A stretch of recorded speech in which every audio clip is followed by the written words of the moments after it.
Good morning. Many of us are back in the swing of things this week as our lives are so affected by school schedules. But our lives also are very affected by the ongoing uncertainty of the new wave of the pandemic driven by the Delta variant and, of course, any number of other considerations of things going on in our individual lives. We live in uncertain times, and ironically, in the midst of our uncertainty, it's one of the most difficult times to pray. And so it's with that thought that I want to share one more reflection on prayer with you. This is not a prayer itself, but it's a poem by Aarik Danielson. It was written last fall in the midst of the pandemic, and it's called Prayer Language. I invite you, as I read it, just to reflect on your experience with prayer, the opportunities you take to pray, and also the struggles that you have with prayer that this author explores. Prayer Language, a poem. A buddy asked me about the condition of my prayer life. I had no idea what to tell him. So while my mouth hung slightly open, I reviewed my memories of the past 24 hours. I wrote 1,000 words yesterday. Hopefully, one would find a friend.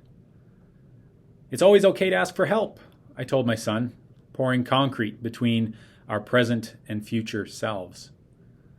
My head bobbed in time to a song by the National.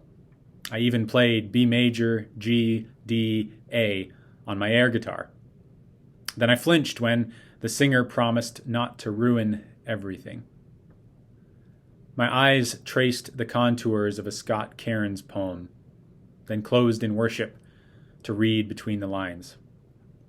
I challenged every father's fear of failure to an arm wrestling match, then exclaimed, "Jesus!"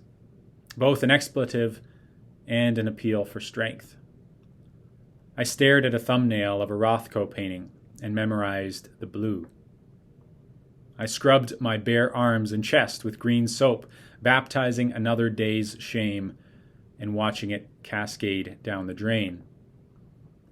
Using soft kisses to plot points, I drew a map on my wife's collarbone, then leaned back to examine the legend.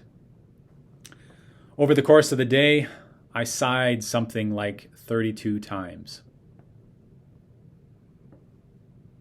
I pray without ceasing, I told my friend, and considered the matter settled.